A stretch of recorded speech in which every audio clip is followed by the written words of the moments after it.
अस्सलामुअलैकुम वरहमतुल्लाहि वबरकातुहू। मोहतरम नाजरीन, आप तमाम नाजरीन व सामीन का कासमी जीके पर इस्तकबाल है। नाजरीन, इस वक्त बड़ी अहम खबर से आपको आगाह करने जा रहे हैं। बाराबंकी में मस्जिद मुनहदिम करने का मामला हुआ सख्त। All India Muslim personal law board और सुन्नी वक्फ बोर्ड ने किया मुकदमा दर्ज।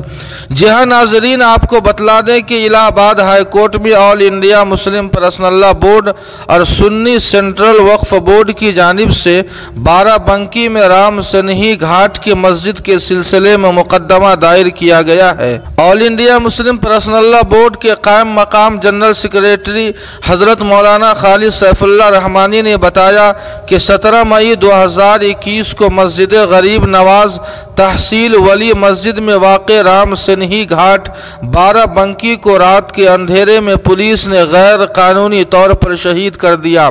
ये 100 साल कदीम मस्जिद उत्तर प्रदेश सुन्नी सेंट्रल वक्फ बोर्ड में भी रजिस्टर्ड है और इस मस्जिद के बारे में कभी कोई तनाज़ो नहीं हुआ है।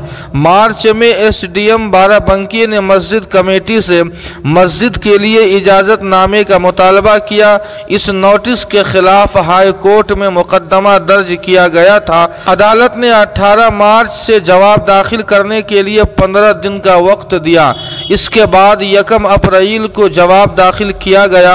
उसके बावजूद ज़िला इंतज़ामिया ने गैर कानूनी कार्रवाई करते हुए मस्जिद को शहीद करके करोड़ों मुसलमानों के मजहबी जज्बात को मजरूह किया। जी हाँ सामीन, इस खबर के ताल्लुक़ से आपकी क्या राय है, कमेंट करके हमें ज़रूर बताएं। वीडियो को लाइक और शेयर कर दें और कासमी जीके को सब्सक्राइब करना न भूलें। वस्सलामु अलैकुम वरहमतुल्लाह।